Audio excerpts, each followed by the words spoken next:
Okay, now that we're recording, thank you all for coming to the third career Q&A with a friend of mine, an acquaintance from my previous life in Eugene, Taryn, who is a alumnus and registered dietitian. And I will let you introduce yourself and take it away. I'm gonna pull up your slide here. Yeah, so if you want to. Yeah. I'm Taryn. I'm a dietitian. I live down in Eugene. Like Adam mentioned, I graduated from here a few years ago now, but I'll kind of go over a little bit in terms of my timeline.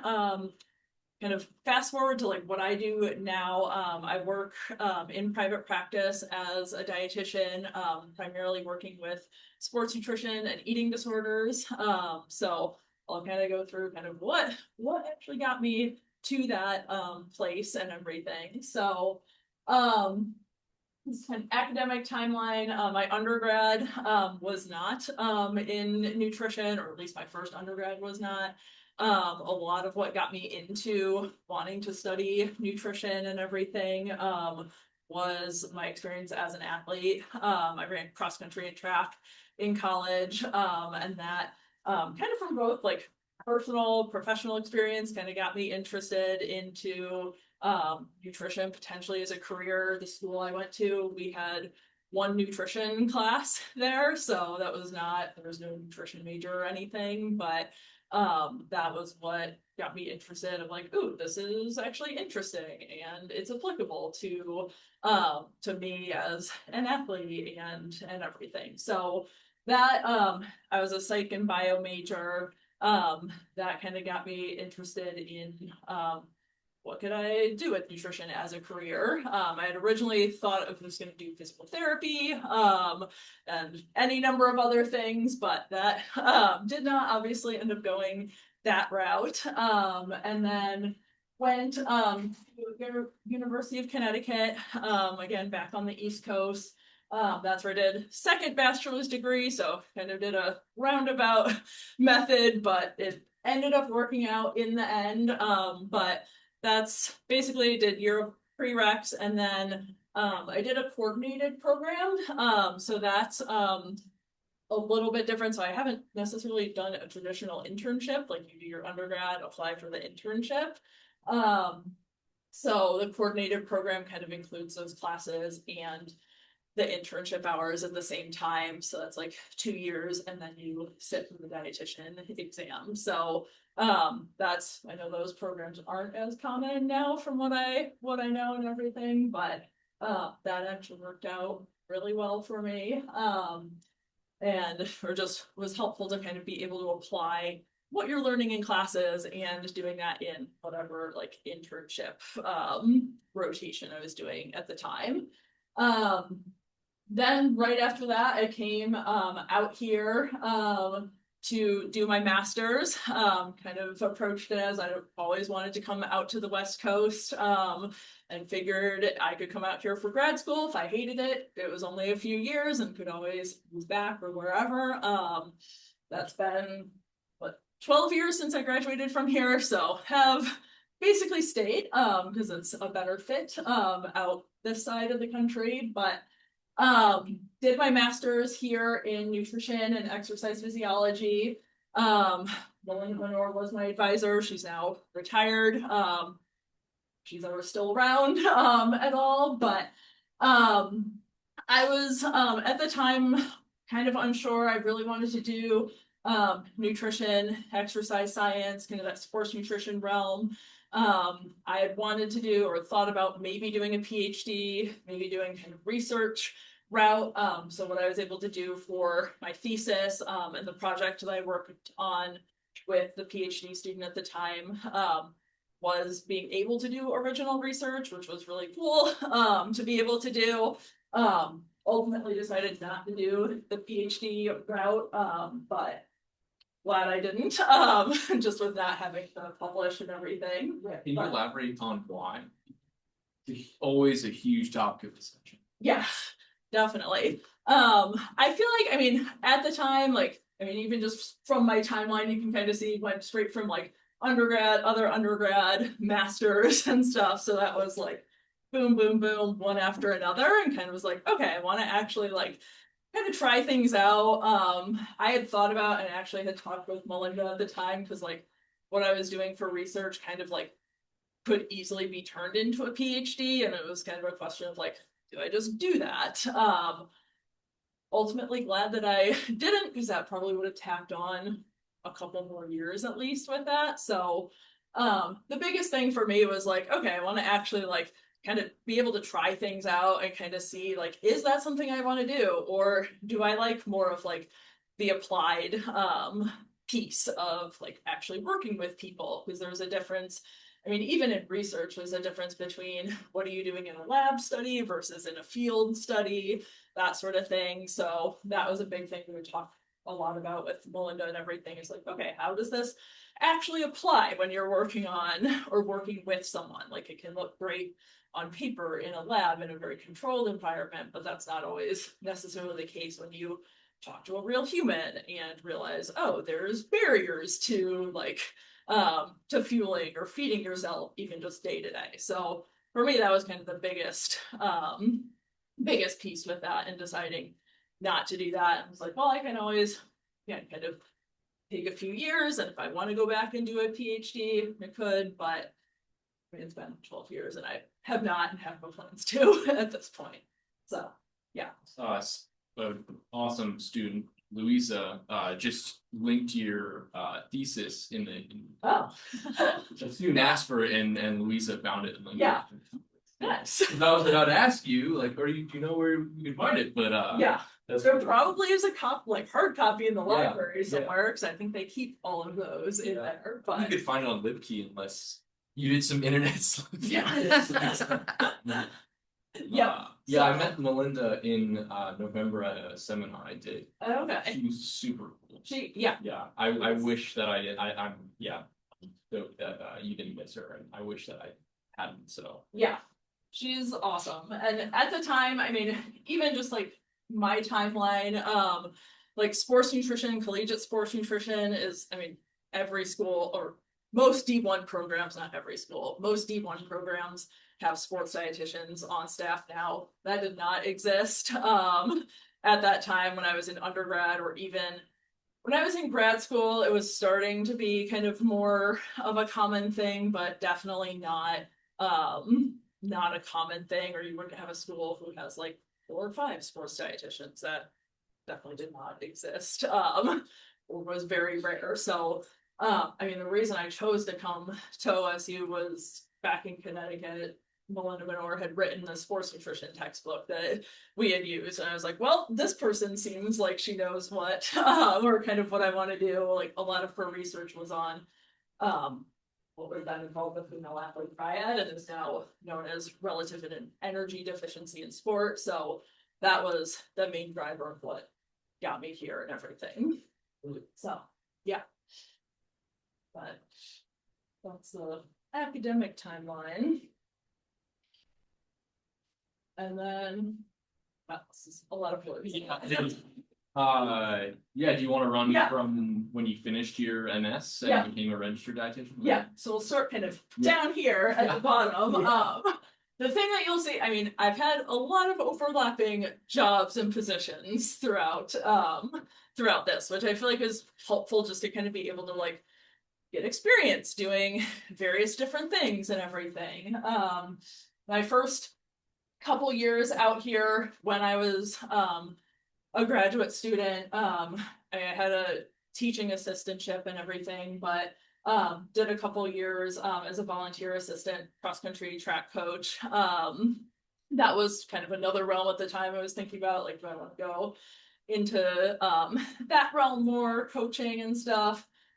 I did not ultimately do that, but especially just having been a college athlete and kind of transitioning into that was kind of a good fit, and got to be able to talk with the team and stuff around like nutrition and fueling and some of that stuff without, I mean, I was a dietitian at the time, but that time there wasn't a sports dietitian here at all. So I kind of informally kind of worked with them and everything with that.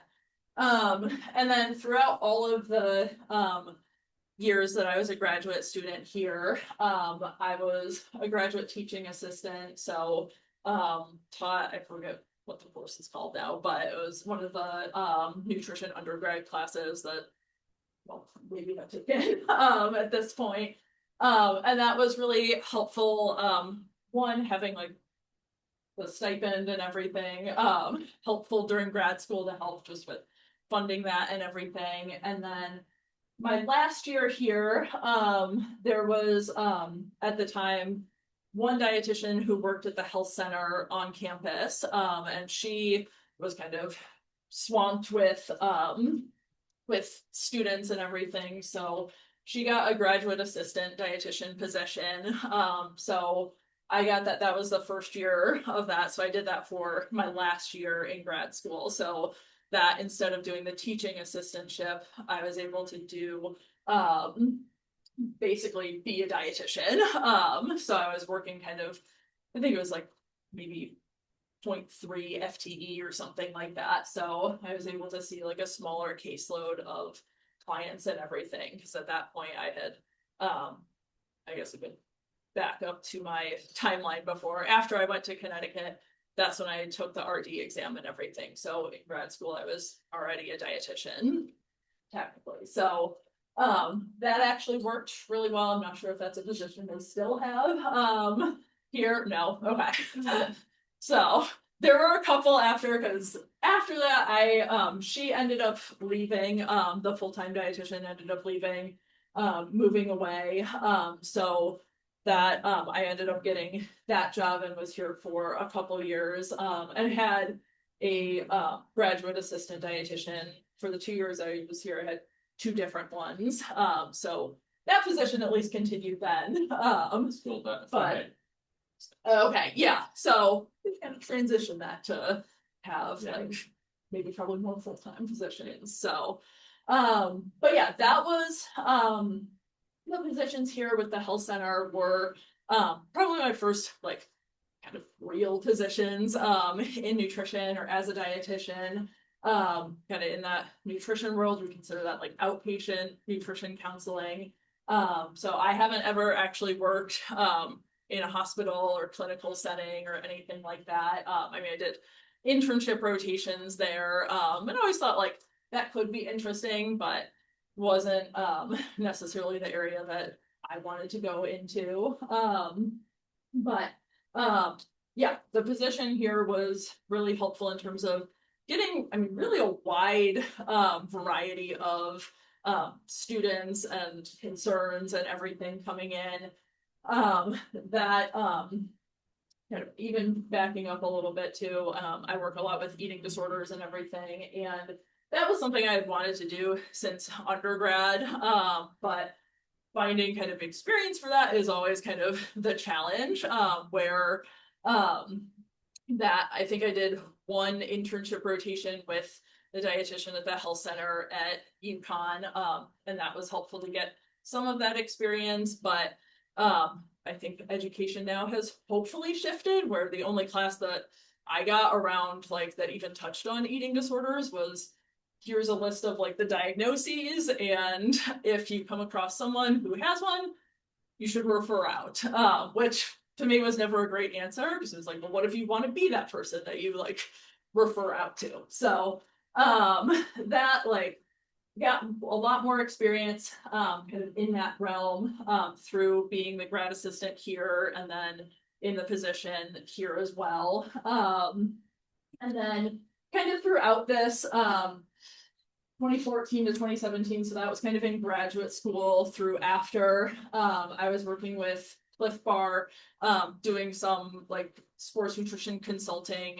That was Melinda Menor had kind of made that connection or was helpful with that. So that was kind of doing some of that stuff on the side, basically like reviewing various research and things like that around like specifically women's and sports nutrition and everything. So that was very much on a like occasional basis, so not like a full-time position.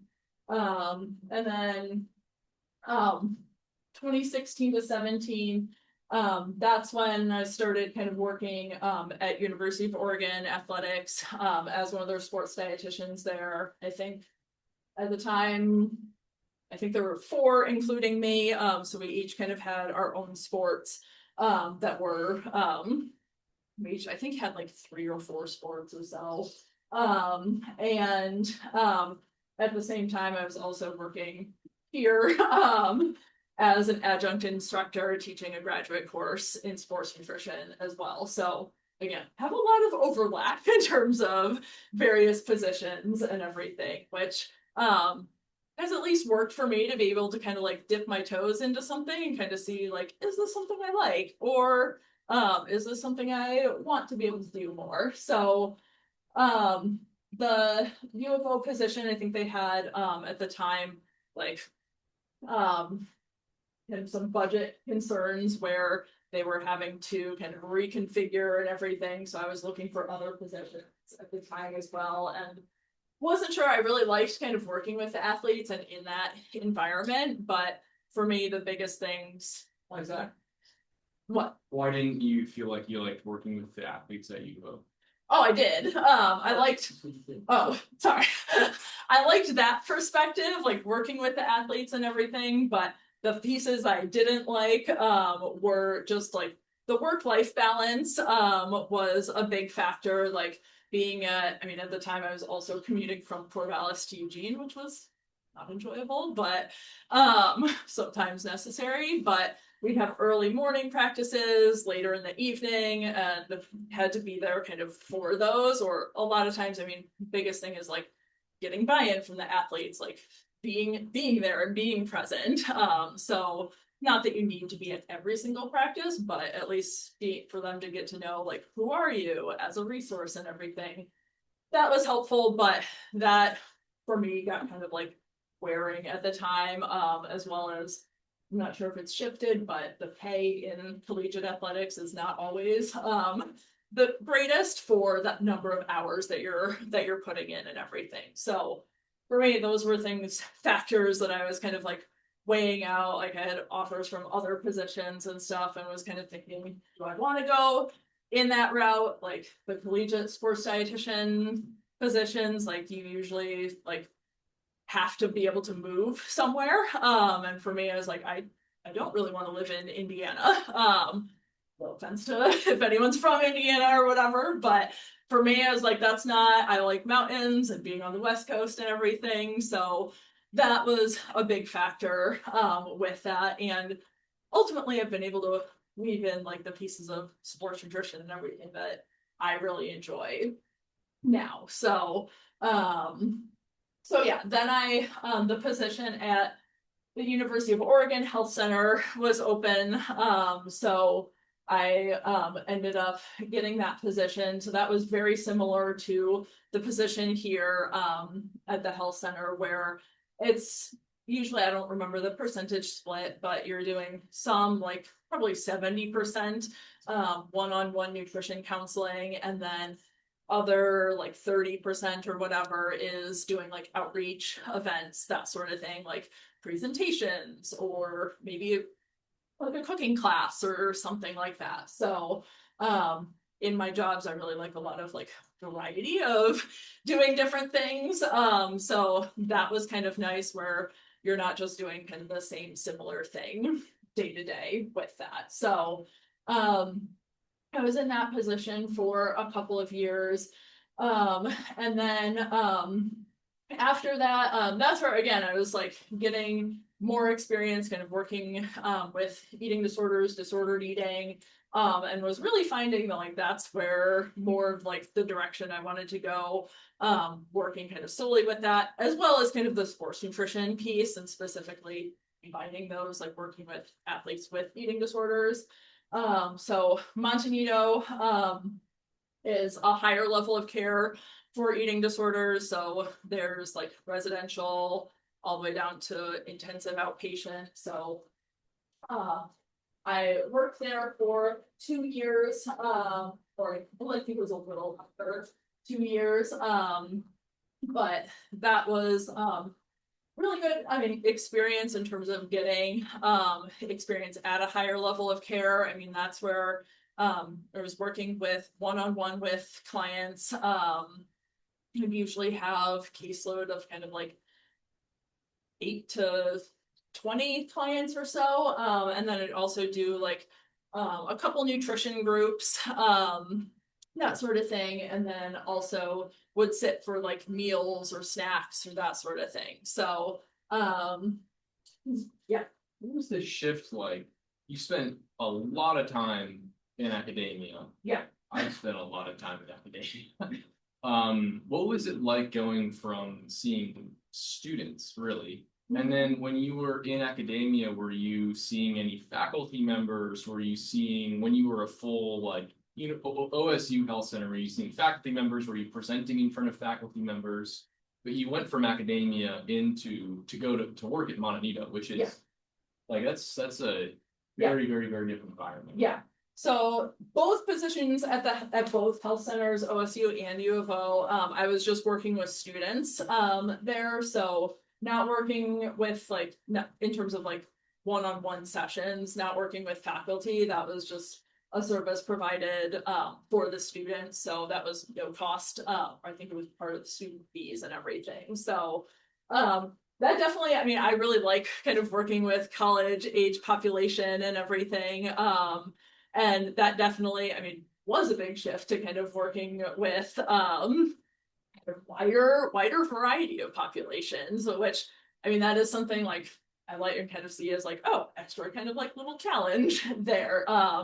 But being able to see like people of all age ranges, I mean, not as much adolescents, but like I've had clients in their 50s, 60s, 70s. So that's very different than what you get in like a health center, that sort of thing. So that, I mean, for me, like as a clinician, as a practitioner, I mean, I always try and like center what's the client's experience and get to know kind of what are their like what's their experience, what are their challenges, what are their barriers, that sort of thing. So that approach has kind of been really helpful to kind of be able to kind of span across like, okay, someone who's 16 is going to be very different than someone who's in their 60s in terms of where they are in life, but also challenges that come up with that. So, yeah. Yeah, and then so you were at Montanito for 2 years. Yeah. And then how did you decide to transition outward? And then a question that I also figured would be really helpful too is you transitioned to an associate dietitian in group practice. Yeah. But how did your client base change? Yeah. Yeah. So yeah, I was working at Montanito for a bit and then had decided, or a lot of people, I mean, I work with a lot of other dietitians as well as therapists, and a lot of them ultimately end up in private practice. One for, I mean, working in higher level of care, definitely there can be kind of a lot of burnout and just a challenging environment to work in. So being able to have kind of more freedom with your schedule and ultimately in private practice, like get paid more as well too, and have better work-life balance with that. That was something that ultimately I wanted to kind of transition to. So I worked with a couple group practices. So that's Heather Kaplan and Bloom. So those are both group practices. And that was really helpful for me. Like what group practices, even kind of breaking that down a little bit, is that was kind of an already established private practice. So not part of like a hospital system or anything like that. But one of the like Bloom that I worked with, I had worked with the owner at Montanito, and she had, I think at the time, like 4 or 5 other dietitians working with her as well. So that was helpful, like to be able to like make those connections in the community. I mean, that's the biggest way that I get clients now, is just through like referrals, whether that's a therapist, a doctor, a coach, whatever that might be. But that was really helpful working in those group practices to kind of start to make some of those connections. I mean, I got a good amount of those with Montanito too, since that was in Eugene. It was meeting other therapists and doctors and stuff in the community. So that was huge in terms of now, like, then like letting those people know, like, hey, I'm now shifting to like my own practice.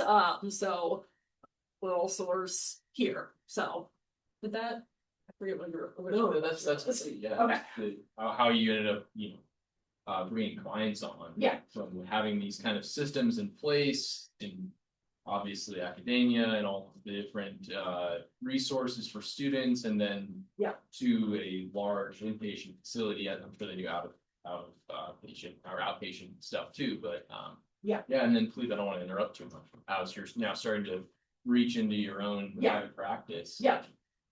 So yeah, I was part of those group practices and also worked with Eating Recovery Center.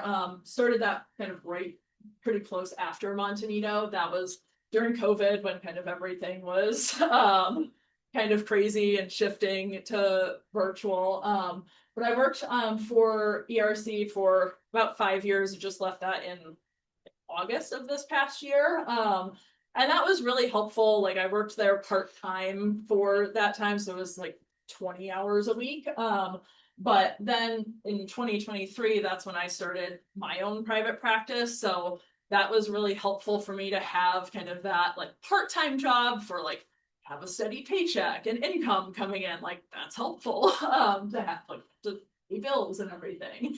But also too, I was able to like occasionally get referrals and stuff from that. If we had someone from Oregon or another state, I was able to see people in. So got a few clients kind of from that. And then ultimately, like what made me kind of shift fully into private practice was just realizing like, hey, I'm having to like turn more people away or like refer them out or say like, hey, it's going to be like a month or whatever till I can get you in. And so that was where I decided like, okay, I'm going to try and make that shift to solely being in private practice. So that, I mean, obviously was not an immediate process. It took like 3-4 years or so to get to that point, but that's where I kind of felt stable enough in terms of income to be able to get there. And through my private practice now, I work again primarily with eating disorders, disordered eating, sports nutrition, and really like that intersection of athletes with eating disorders. I also contract with USA Track and Field and SUNY Geneseo, that's where I learned the undergrad, with their athletic department, working one-on-one either with athletes or with some of the collegiate athletes there. So that's been nice to have, again, I like variety in different things. So having different things to do, and then I'll like do various other like sports nutrition talks to college teams. Western Oregon is one that I do a lot, or various other high schools, college programs, that sort of thing. So I really like being able to do that. Like that's what I really liked a lot in working in collegiate athletics at U of O, is being able to do kind of some of that stuff without having to deal with all of the other kind of behind the scenes stuff that I didn't enjoy so much. So that, yeah, kind of where I am now. And now I'm solely in private practice, which has been honestly a great shift and really enjoy it. Yeah. I could ask you plenty of questions, but anybody have questions for Taryn? Okay, so my first question is, how did you get the contracts with USA Track? And so I had this. Yeah. So a lot of the things that like, even throughout my timeline, like a lot of the things like were just like people that I've met at various different points and things like that. Alicia Glass is she works for the US Olympic Committee, and I think I had met her because I was on some listserv and she was looking for a dietitian in Oregon, and I had responded and worked with another team at that point, and then like 3 years later, she emails me as like, hey, are you still in Oregon? Like, we need someone who can support specifically athletes in Oregon, but also being able to support like a USATF and that sort of thing. So that's like not necessarily something I like sought out, but was just kind of like it works well because I was a runner and everything. But like just kind of those connections and things like that have been really helpful for like, you never really know, like you meet someone at a conference or whatever, and then it kind of comes back like months or years later, that sort of thing. So, yeah. Follow-up question. Yeah. Is your contract, does it stipulate like a certain number of hours per the season or term, or like how does that work? So, so what I do with them is, I will do like work one-on-one with athletes. Like there's a couple that actually live down in Eugene. So like I will work with them, or virtually, with people. And then I'll also like do like work some of the events like at Hayward Field, that sort of thing. So kind of like your traditional like sports nutrition, like if you were working like with the football team here or something like that, like having like a little fueling station, that sort of thing.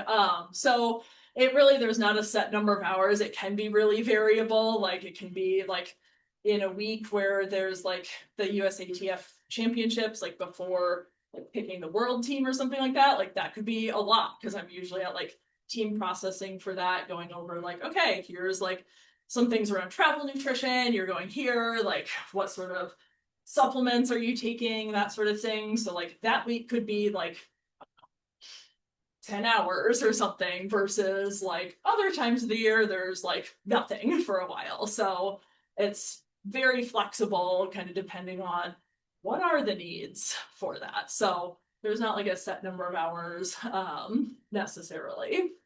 So it's a very like as needed basis. Anybody else? Yeah. When you worked in the group practice, like were you paid based on how many clients you had, or was it just like hourly? So in the group practice, there's different ways that group practices will set that up, but I was paid like basically like a split of whatever the session fee was. So if it was like $200, I think my rate was like 50-50. So like 50 would go to the group practice, and then I would get 50%. So I would get the other $100 of that. So I wasn't considered like an employee or anything. So you get like tax wise, would get like a 1099 and have to take taxes out of that and everything. But it was usually both group practices, Bloom and Heather Kaplan were both, I think either a 50-50 or 60-40 split with that. So. And did you have to get the clients yourself? Or like how did that work?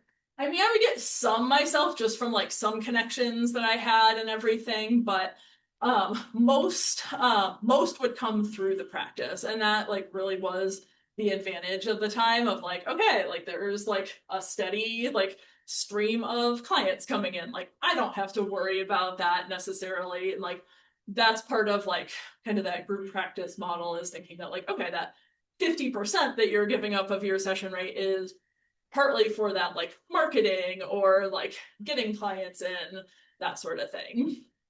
So yeah. In the group practices, were you doing like group case studies together? Like, hey, I've got this tricky client, and you know, or were you all more like independently doing? Yeah, I would say ideally that's how it would work. That's not how it worked though. So we're all like pretty independent, like just like, yeah, you're seeing your clients, and like I mean, with the like both owners, like we definitely were always able to be like, hey, like I have this question, or like, would you help me like kind of think through this or whatever? So there always was kind of that piece, but like that is something that like would be ideal in terms of kind of having that be a more like formal thing or something like that. So, and that is one of the things just with being in private practice now, like don't like work by myself essentially. So you don't have those like just like you're working in an office with other people and just can ask a quick question. So I have two other dietitians, both are eating disorder dietitians. We share like an in-person office. So we'll like kind of have that like informal, like, hey, I have a question type of thing there. I mean, it's nothing like formal set up, like, okay, let's review cases. We just talk about getting that started, but schedules hasn't happened. So yeah. Can I put you on the spot? Yeah.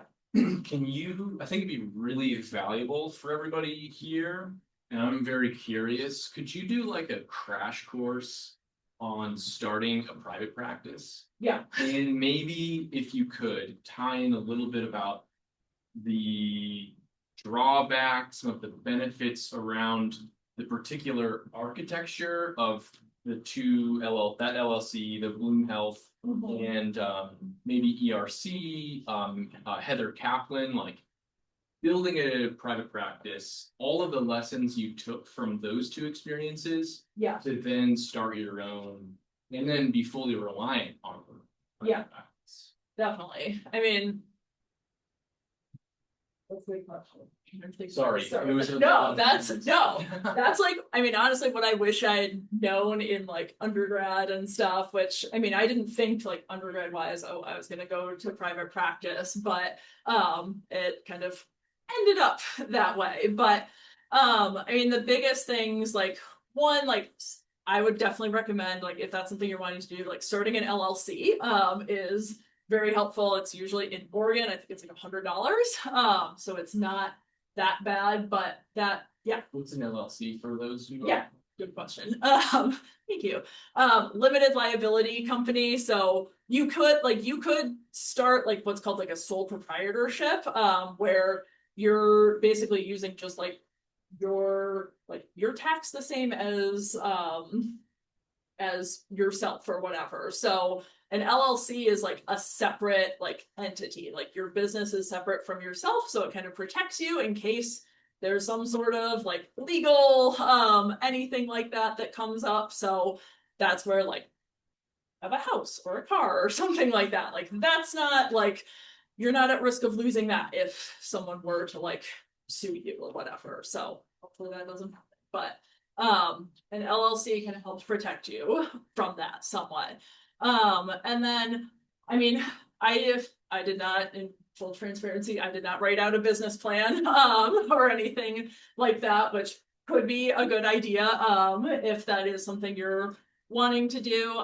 But for me, it was just kind of looking at like, okay, like what, I take insurance in my private practice. So like, what sort of rates are you getting from insurance companies, which I knew some of that from when I worked with Bloom and everything. I could see like, okay, what are the rates? What's the practice getting paid? What am I getting paid? And kind of like did that math for myself to kind of figure out like, okay, like how many clients would I need to see in order to make this amount of money that I think that I would need in order to live and everything. So having some awareness of that is really helpful. Like, and that's why I stayed with ERC for so long, was to have that steady paycheck and income to be able to do kind of build those other things. So starting an LLC is helpful. Deciding like if you want to take insurance or not. In my experience, the majority of clients, especially in Oregon, want and need to use insurance. So that, and Oregon has pretty good, or at least the common insurance companies here have pretty good reimbursement rates. So that was a big factor. And then determining like what are your rates and that sort of thing. And all of the other, like, I mean, there's lots of other things you could run through in terms of, okay, EMR or like website or how are you doing taxes and that sort of thing. But say that biggest thing, like starting the LLC, thinking about how are you going to get clients? What does that look like? Do you want to take insurance? Do you want to have an in-person office space? I have an in-person office in Eugene, probably, and I see people virtually as well too. So probably right now it's like 70% are virtual and like 30 to maybe 40% are in person. But that can definitely add like cost or whatever to that as well. But yeah, I feel like there were other aspects of that question that I didn't answer. Yeah, like maybe some of the benefits and drawbacks of being in group practice. Yeah. And what you learned through group practice, for instance. And I mean, you worked for 2 different group practices. So what were the differences between them that maybe future dietitians might find when they're starting their actual practical careers? Yeah. And then how those things made you decide, well, this is how I want to do it when I have nutrition by hand. Yeah. Yeah, so main difference between Bloom and Heather Kaplan. Heather Kaplan, she was actually located in, I think, Washington, DC. So she was fully virtual. So we're getting like a lot of variety with clients there. And then Bloom, I worked with the owner at Montanito. So there was an in-person office as well as virtual as well too. And I mean, again, kind of similar to just in general, like having like Bloom, the nice thing was like, yeah, you can have like that steady stream of like clients and that sort of thing coming in. So for a lot of people, they find like, yeah, I might want to be in private practice, but I don't want to have to worry about all those other like business tasks like billing insurance or getting clients, building referral networks, that sort of thing. So that like can be a good place to start, and it could be a good place to just sort of like stay there too, where especially when you're like a newer dietitian, like that positive can be like, yeah, you're like you are working with other dietitians, like you might not be in the same room, but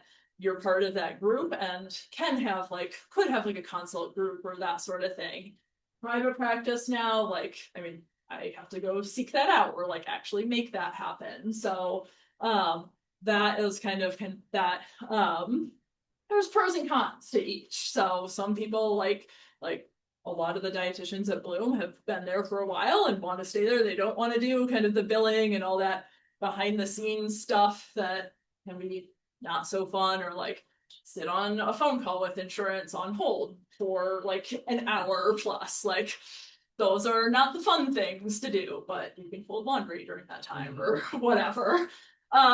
So that like for me was the biggest shift to wanting to do my own thing was like, okay, I'm like doing all of these things. I might as well get paid like more to be able to do that. And I mean, I've enjoyed that. And the main difference between Bloom and Heather Kaplan was just, I mean, Heather Kaplan was a lot smaller of a practice. Like I would only get like 3 or 4 clients, or would only have 3 or 4 clients a week there versus Bloom. I mean, it was kind of whatever you wanted. That to be, you could see like 6 people, you could see 15 or 20. So there was kind of a different capacity there as well. But yeah. The last 10 minutes or so, Mhm. could you walk us through your best day? Like you get out of bed in the morning and you're done working. Yeah. And your worst day as a as owner and operator dietitian at Nutrition by Hand. Yeah.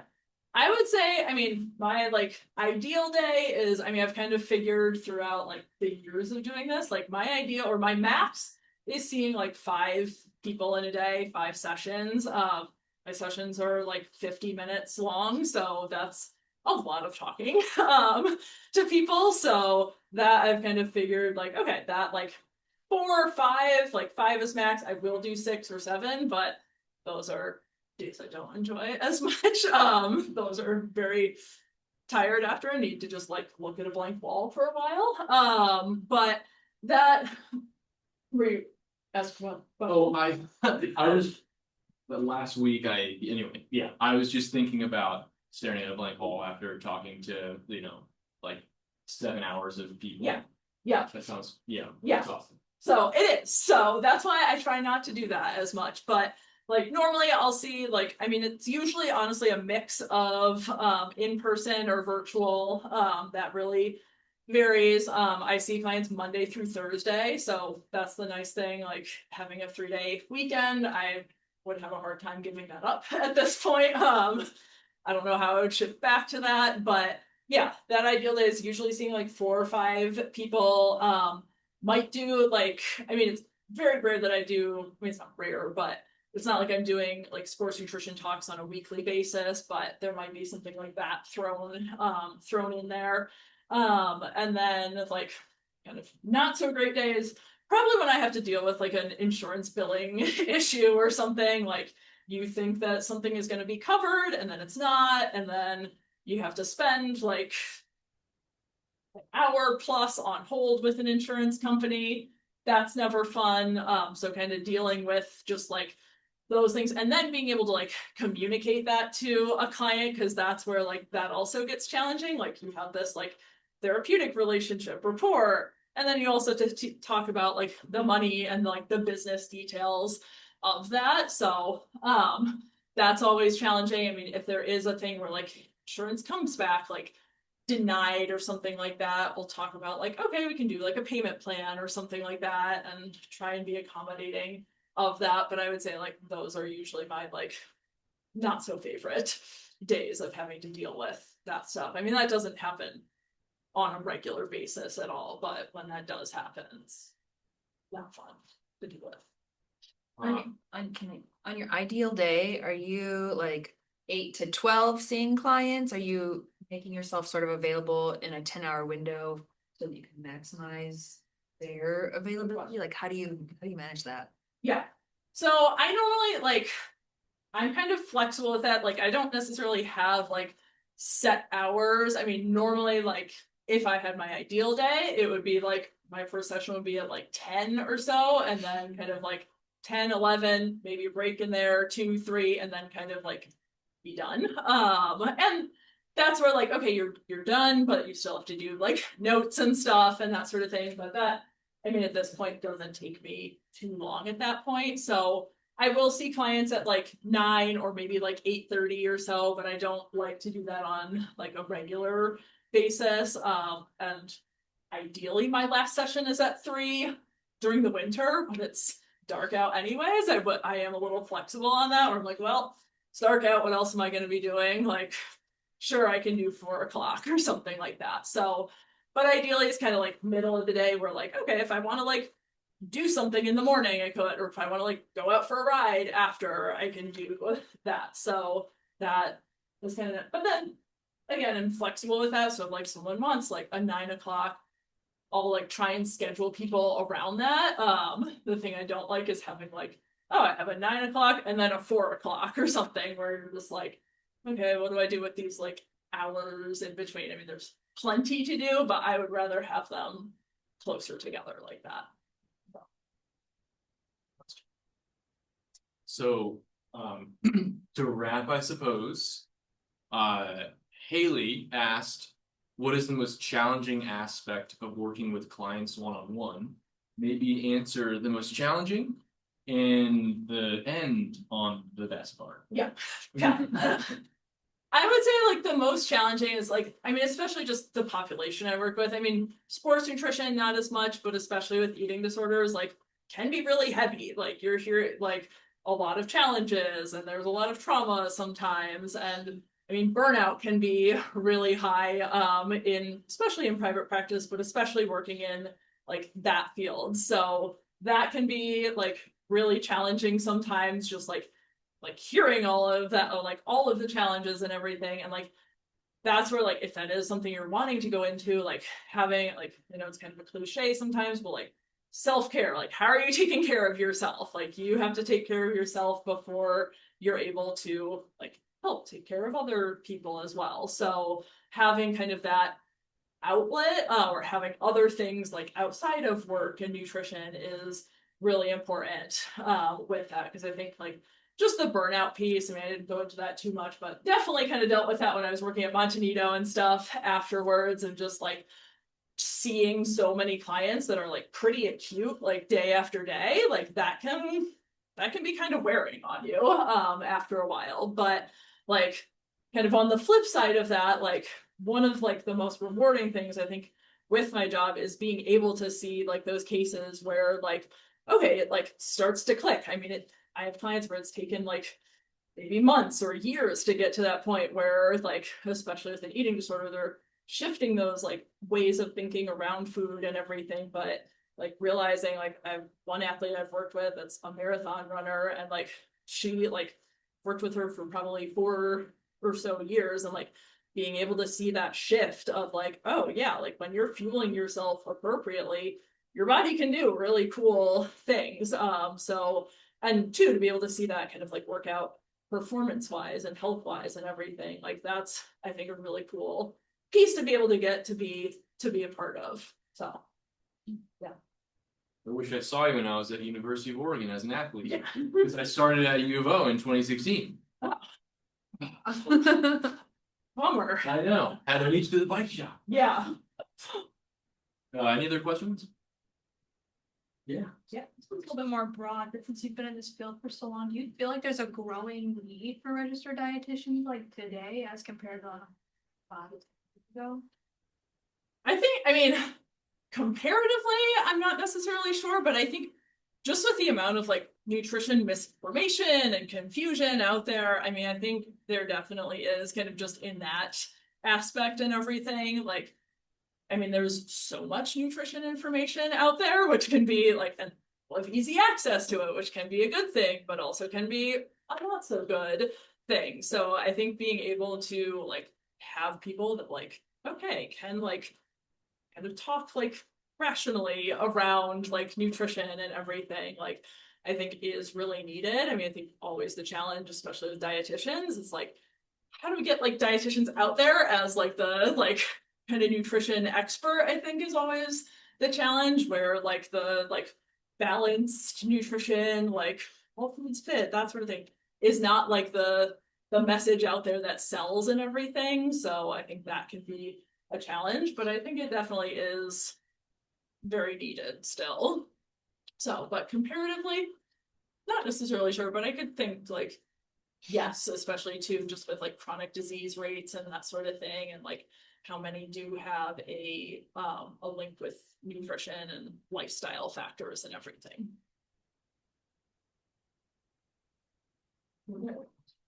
All right. Well, thank you everybody for joining on Zoom. I'm gonna just like, fine, thank you. But I'll stop the recording and yeah. Are we good? All right, cool. Thank you all.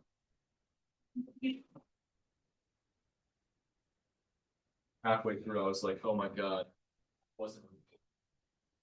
But I was, so it's okay.